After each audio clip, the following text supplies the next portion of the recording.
উপদেষ্টা পরিষদ তারা তাদের নিরপেক্ষতা হারিয়েছে এবং হাসিনার পরিবর্তে কে চালাবে, রাষ্ট্র রাষ্ট্রের মতো চলবে। আমরা এখানে কেউই অপরিহার্য না, নট আ সিঙ্গেল পার্সন। এই উপদেষ্টা পরিষদ বহাল থাকা অবস্থায় কোনোভাবেই একটা কাঙ্ক্ষিত গ্রহণযোগ্য নির্বাচন অনুষ্ঠিত হতে পারে না। অনেকটা ভুল বোঝা হচ্ছে আমাকে, অনেকটা না অনেকই ভুল বোঝা হচ্ছে, কিন্তু আসলে রাজনীতি এমন একটা জিনিস, এখানে যখন মাঠের বাস্তবতা চলে আসে এবং আপনি রাজনৈতিক প্রতিপক্ষের সাথে আপনি যখন লড়াই করবেন তখন আর আপনার রাজনৈতিকভাবে কর্মসূচি পালন করা ছাড়া অন্য কোনো উপায় থাকে না। যার কারণে কিছু জনদুর্ভোগ সৃষ্টি হয়েছে। অনেকের কাছে হয়তো বা মনে হতে পারে, বিশেষ করে যারা আমাকে একটু ভালো করে চেনে তারা প্রথমে একটু অবাকই হয়েছে যে আমি এত দৃঢ় কেন হচ্ছি এই সামান্য একটা মেয়র পদ, যেটার মেয়াদও হয়তো বেশি দিন নাই যেভাবে বলা হচ্ছিল।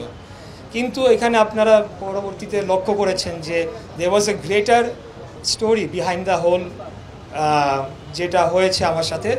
তো সেখানে আমি মনে করি বর্তমান অন্তর্বর্তীকালীন সরকারের যে উপদেষ্টা পরিষদ তারা তাদের নিরপেক্ষতা হারিয়েছে এবং এই উপদেষ্টা পরিষদ বহাল থাকা অবস্থায় কোনোভাবেই একটা কাঙ্ক্ষিত গ্রহণযোগ্য নির্বাচন অনুষ্ঠিত হতে পারে না।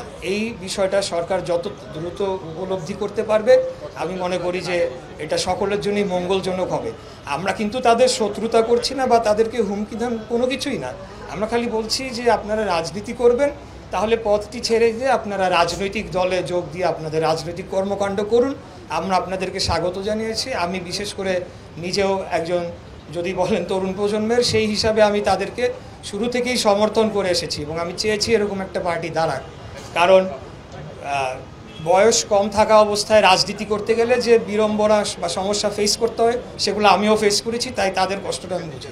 কিন্তু আমরা দেখলাম যে পরবর্তীতে নতুন বন্দোবস্ত নামে আসলে জাতিকে কোনো কিছুই দেওয়া হয় নাই।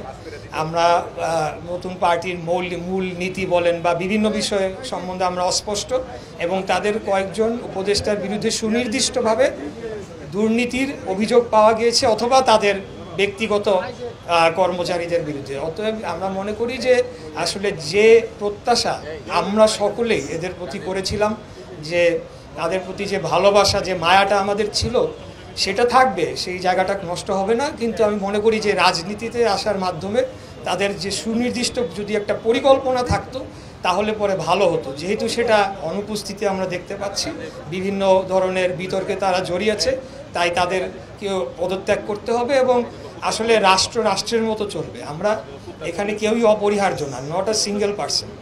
কারণ অতীতে আমরা এই বয়ান শুনেছি, হাসিনা গেলে কি হবে, হাসিনার পরিবর্তে কে চালাবে। তো আসলে রাষ্ট্র 18 কোটি 20 কোটি মানুষের এখানে জীবন জীবিকা নির্বাহের বিষয় রয়েছে। আমি মনে করি যে এখানে কেউই অপরিহার্য নয়, রাষ্ট্র এবং তার প্রতিষ্ঠানগুলো স্বয়ংক্রিয়ভাবে চলবে এবং আগামীতে আমরা একটা সুষ্ঠু সঠিক নিরপেক্ষ জাতীয় নির্বাচন দেখতে পাবো বলে আশা করি। কিন্তু এখানে হাইকোর্ট মহামান্য উচ্চ আদালতের পূর্ণাঙ্গ বেঞ্চে যে কথাগুলো বলা হয়েছে সেখানে কিন্তু এখানে অনেকেই এটাকে বিভিন্নভাবে ব্যাখ্যা দিয়েছেন, বিশেষ করে ওদের আইনজীবীরা এটাকে পুরাটাই মিসকোট করেছেন। এখানে কিন্তু স্পষ্ট কোর্ট রুমেই বলা হয়েছে যে এই বিষয়টা এত দূর পর্যন্ত আসারই কথা না, এই বিষয়টা আরও নিচ থেকেই মানে শেষ হয়ে যাওয়ার কথা ছিল। কেন আইন মন্ত্রণালয়ের মতামতের চিঠি পাঠানো হলো, যাই হোক আমি এত ডিটেলসে যাব না। তবে আমি মনে করি এই প্রক্রিয়ার মধ্যে দিয়ে আরেকটা সংস্কার যেটা অত্যন্ত প্রয়োজন বাংলাদেশে, কিন্তু সেই বিষয়ে কেউ কথা বলছে না। সবাই যার যার মতো করে সংস্কার করে যার যার এজেন্ডা বাস্তবায়ন করছে। এই যে স্থানীয় সরকারের এতগুলো মেয়র, চেয়ারম্যান, উপজেলা চেয়ারম্যান, মেম্বার, অনেক জনপ্রতিনিধিরা রয়েছেন, তারা কি একটি মন্ত্রণালয়ে একজন নির্বাচিত এমপি যে মন্ত্রী হবে তার অধীনে দাসের মতো হয়ে থাকবে? আমরা ইতিপূর্বে রাজশাহী সিটি কর্পোরেশনে দেখেছি যে এক সচিবের খোঁচায় নির্বাচিত মেয়র বুলবুল সাহেবকে বরখাস্ত করে দেওয়া হলো। এরপরে আমরা গাজীপুর সিটি কর্পোরেশনে দেখেছি একদিনও ওনাকে বসতে দেওয়া হয় নাই। খুলনা সিটি কর্পোরেশনে যখন 13 সালে 5টা সিটি বিএনপি জিতে আসলো, আপনাদের হয়তো মনে আছে। তো এই বিষয়গুলোকে আমি মনে করি যে অ্যাড্রেস করা উচিত। আমরা স্থানীয় সরকারকে শক্তিশালী করতে চাই, কিন্তু স্থানীয় সরকার যদি সরকারেরই একটা মন্ত্রণালয়ের এক্সিকিউটিভ উইংয়ের আন্ডারে পড়ে যায় তাহলে এটা কিভাবে স্থানীয় সরকার হলো বা জনগণের ম্যান্ডেট এখানে আমি কিভাবে জাস্টিফাই করব?